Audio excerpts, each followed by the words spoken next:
Everyone and welcome back to my YouTube channel. और आज हम स्टार्ट कर रहे हैं आर्टिकल 125 ऑफ इंडियन कॉन्स्टिट्यूशन है। लास्ट वाली वीडियो में हमने 124 के बारे में पढ़ा था, तो वो सारा कंप्लीट हो गया था। अब हम 125 से जुडिशरी चल रहे हैं। जुडिशरी कहाँ से कहाँ तक है? 124 आर्टिकल टू 147।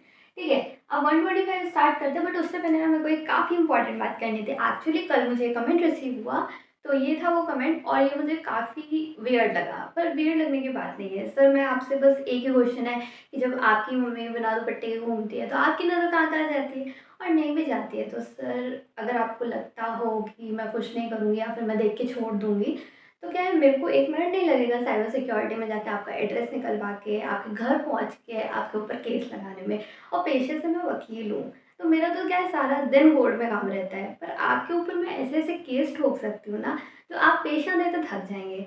और फिर मेरे दुपट्टे को तो पता नहीं क्या है, आपकी माँ का दुपट्टा लेके ना आप पंखे से लटक के फांसी जरूर लगा सकते हैं। तो इससे बेटर है ना सर, आप अपनी औकात में रहे, पढ़े लिखे और निकलिए। चलिए कोई बात नहीं, स्टार्ट करते हैं आर्टिकल 125 ऑफ इंडियन कॉन्स्टिट्यूशन से।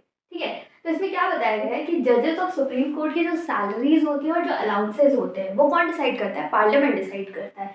अब जो पार्लियामेंट है हमारा, उसने अगर कोई लॉ नहीं बनाया, ना ही सैलरी ना ही अलाउंसेस से रिलेटेड, तो क्या है, सेकंड शेड्यूल में सारी चीज़ें मेंशन कर रखी है। जैसे कभी कभी हमारा जब चेयरमैन एब्सेंट होता है तो डेप्यूटी चेयरमैन एक्ट करता है एज ए चेयरमैन, तो ऐसे ही कभी पार्लियामेंट ने कोई रूल्स नहीं बनाए जजेस की सैलरी अलाउंसेस के, तो सेकेंड शेड्यूल में जो भी चीज़ें मेंशन है वो एक्ट करेगी as a salary and allowances of जजेस ऑफ सुप्रीम कोर्ट, जो कि पार्लियामेंट लॉ बना था उसके अकॉर्डिंग।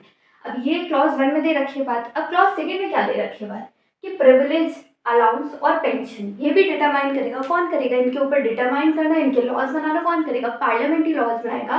प्लस में जो पार्लियामेंट है, अगर वो डिटरमाइन नहीं करता किसी भी ऐसे सिनेरियो में, तो जो सारी चीज़ें हैं वो किसके अकॉर्डिंग चलेगी? सेकेंड शेड्यूल के अकॉर्डिंग। ठीक है, तो बस इतनी सी बात दे रखी है आर्टिकल 125 ऑफ इंडियन कॉन्स्टिट्यूशन में। और अब हम बढ़ते हैं आर्टिकल 126 ऑफ इंडियन कॉन्स्टिट्यूशन। ठीक है, अब हम पढ़ रहे हैं आर्टिकल 126 ऑफ इंडियन कॉन्स्टिट्यूशन, और उसमें बोला गया है कि अगर इन केस ऑफ सीजेआई, जो चीफ जस्टिस ऑफ इंडिया है, वो अगर एब्सेंट है या फिर उनका ऑफिस वेकेंट है या फिर किसी भी रीजन हो सकता है, या तो वो एब्सेंट हो या फिर वो इनकैपेबल हो या फिर कुछ भी एनी ऑफ द रीजन हो सकता है, अगर ऐसा कोई रीजन है और सीजीआई का जो ऑफिस है वो वैकेंट है, तो जो हमारे प्रेसिडेंट ऑफ इंडिया है वो क्या करेंगे? अपॉइंट करेंगे एक जज को ऑफ दैट कोर्ट, उसी कोर्ट के जज को अपॉइंट करेंगे, तो who will act as CJI, chief justice of India की तरह वो एक्ट करेगा, और वो उस पोस्ट को संभालेगा जब तक सीजेआई वापस नहीं आ जाता या फिर नया सीजेआई नहीं आ सकता। तो ये कौन अपॉइंटमेंट करेंगे? प्रेसिडेंट करेंगे। और कब करेंगे? जब सीजेआई का ऑफिस वैकेंट हो।